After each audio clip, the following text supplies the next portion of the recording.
কাবাব। এই খাবারটি আমরা যারা আমিষভোজী তাদের বলতে গেলে সবারই খুব পছন্দের। কিউব করা মাংসের টুকরোর মধ্যে শিক ঢুকিয়ে তাতে আগুনে ঝলসিয়ে রকমারি মশলা, সস, মেয়োনিজ দিয়ে খাওয়া হয়। আর এই শীতকালে তো এই খাবারটার জুড়ি মেলা ভার। খুবই ভালো লাগে গরম গরম শিক কাবাব খেতে।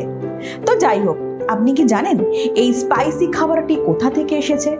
মোগল সাম্রাজ্যের সময়কাল থেকে কিন্তু এই খাবারটির চল রয়েছে ভারতে।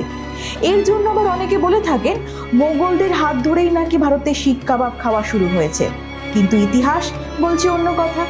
তুরস্কের এক ব্যবসায়ীর হাত ধরে ভারতে এসেছে এই খাবারটি, অর্থাৎ মোগলরা নয়, ভারতে শিক কাবাবের জন্ম হয়েছে তুর্কিদের হাত ধরে। প্রথমের নাম ছিল শিশ কাবাব। তুর্কিদের কথায় শীষ মানে হলো তলোয়ার, আর কাবাব মানে রোস্ট করা বা ঝলসানো অথবা পোড়ানো, যাই বলুন না কেন, অর্থাৎ সব মিলিয়ে হলো তলোয়ারে রোস্ট করা খাবার। জানা যায় তুর্কি সৈন্যরা যুদ্ধের সময় জঙ্গলে কোনো খাবার না পেয়ে পশুর মাংস তলোয়ারে গেঁথে পুড়িয়ে খেয়েছিলেন।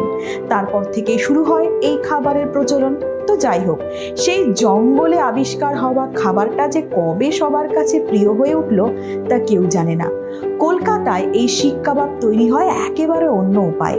প্রথমে মাংসগুলোকে ম্যারিনেট করে তার উপর তেল, লেবুর রস, আদা, রসুন, পেঁয়াজের রস, দুধ, দই, তেজপাতা, দারচিনি, জিরে গুঁড়ো এবং আরও অন্যান্য মশলা দিয়ে মেশানো হয়। তারপর শিকে ভরে উনুনে দিয়ে ঝলসানো হয়। এরপর তা পরিবেশন করা হয় পুদিনা, ধনেপাতার চাটনি, লেবু এবং পেঁয়াজ দিয়ে। কেমন লাগলো ভিডিওটি জানান আমাদের কমেন্ট করে, আর লাইক করুন, শেয়ার করুন, পাশে থাকা বেল আইকনটি বাজিয়ে দিন যাতে এমনই কিছু ভিডিও আপনার কাছে পৌঁছে যায় চার জলদি।